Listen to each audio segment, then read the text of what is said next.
Her name is Mary Kanarvogel, but everybody knows her as Nurse Mary. The whole island calls her Nurse Mary.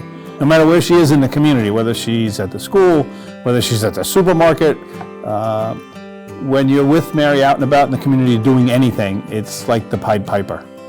All the children on the island and the adults and the senior citizens always have something to say to her and thank her for. To say that she's our school nurse is basically like saying Michael Jordan is a basketball player. I mean, she's so much more than that. She certainly fulfills her job as school nurse with excellence, but she also really is involved in the lives of our kids here. Anywhere you are with her, especially with kids, Nurse Mary, did you see my game the other night? Nurse Mary, did you see that I got this? And I know that they come to her and they say, did you see that I didn't get this? Or that I missed a shot? Or that, you know, somebody broke up with me. Like if somebody broke up with me, I would go talk to Nurse Mary because that's who she is. She really is the heart of Shelter Island. She really is the heart of this school.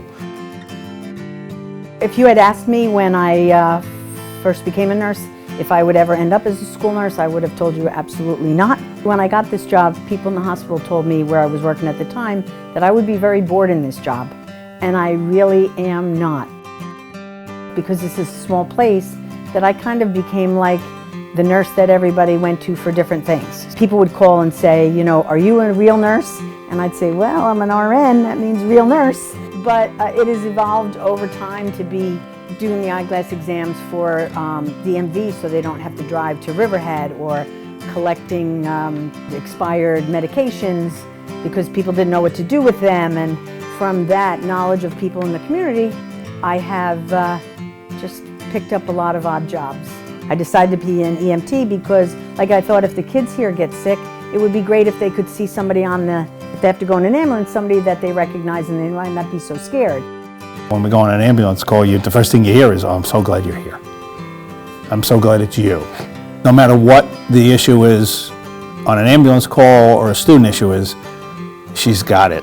She's the school nurse. She also knows everything that's going on socially and emotionally in the lives of all our students, what needs some of our students may have, what needs some of the families may have.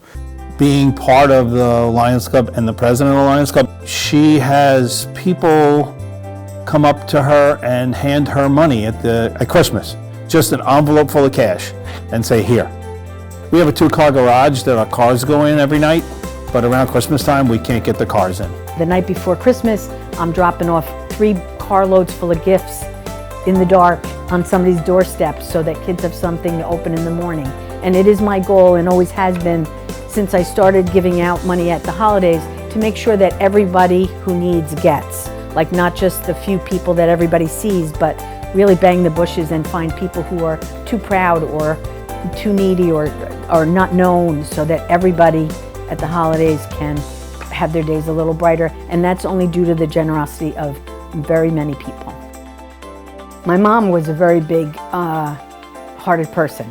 Growing up, we always had people live with us who had bad home lives. She kind of set the example for us to give back whenever you could give back. My goal every day is just to make somebody happy. So like today when I walked in the door, I say, like, I just hope I can make somebody's day a little brighter today.